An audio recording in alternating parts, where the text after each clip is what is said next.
வணக்கம் மாணவர்களே. இன்னைக்கு நம்ம பார்க்க போகிறது ஒரு அற்புதமான கணக்கு. ஸோ அதை நம்ம முதல்ல ரீட் பண்ணிட்டு அது என்ன சொல்லியிருக்காங்கன்னு புரிஞ்சுக்க மாதிரி சொல்லணும். Small block slides down on a smooth inclined plane. இதுதான் ஒரு ஸ்மால் ஒரு ஸ்லைடு ஸ்மால் பிளாக்னு வச்சுக்கிறோமே, ஒரு சின்ன பிளாக். இதை என்ன செய்யுது, அப்படியே மெல்ல மெல்ல மெல்ல மெல்ல ஸ்லைடு ஆகிட்டே வருது, கீழே சரிஞ்சிக்கிட்டே வருது. இதுதான் இன்க்ளைன்ட் பிளேன். ஓகே, இந்த இது inclined plane. From rest at time t equal to 0. t equal to 0 அப்போ ரெஸ்ட்டாக இருக்குது. அப்போ இனிஷியல் வெலாசிட்டி வந்து 0 இருக்கும்.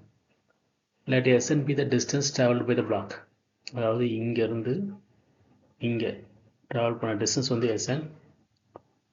இந்த time interval t is equal to n-1 to tn. அதாவது டைம் n-1 இருக்கிற பொழுது இருந்து டைம் ஈக்குவல் டு n ஆகிற வரைக்கும் இது எடுத்துக்கிட்ட பிரயாணப்பட்ட தூரம் வந்து Sn.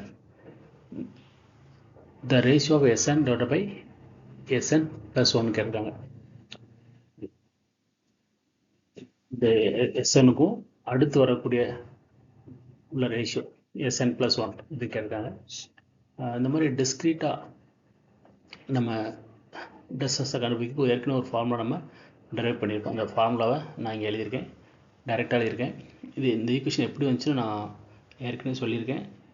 அதோட லிங்க் நான் டிஸ்கிரிப்ஷனில் தரேன், யூடியூப்பில் கீழே உங்களுக்கு கமெண்ட்ஸில் அந்த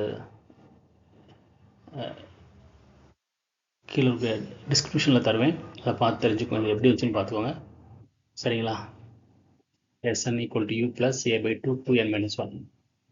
ஸோ இதை நீங்கள் Sn equal to u plus 2 cancel ஆச்சுன்னா an minus 1 by 2n எழுதலாம். சரிங்களா?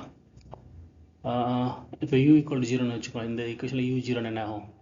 Sn is equal to an minus 1 by 2n ஆகும். இப்போ n plus 1 என்ன ஆகும்? n இருக்கிறதுல n plus 1 போகணும். an plus 1 minus 1 by 2n ஆகும். a காமன் எடுத்தீங்கன்னா n minus 1 by 2 வரும். இங்கே a காமன் எடுத்தால் n plus 1 minus 1 by 2 வரும். a கேன்சல் ஆயிரும்.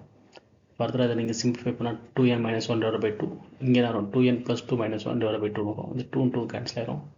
So 2n minus 1 2n plus 1 வரும். இதுதான் ஆன்சர். இதில் முக்கியமானது என்னென்னா, இந்த ஈக்குவேஷன் எப்படி இருந்துச்சுன்னு தெரியணும். இனிஷியல் வெலாசிட்டி u0ன்னு எடுக்க தெரியணும். இன்க்ளைன்ட் பிளேன் கொடுத்து டயக்ராம் வரைஞ்சி நம்ம என்ன செய்யணும், தெளிவாக நம்ம புரிஞ்சுக்கணும். புரிஞ்சுக்கிட்டா தான் நமக்கு எந்த ஈக்குவேஷன் இருக்குன்னு தெரியும். ஓகே.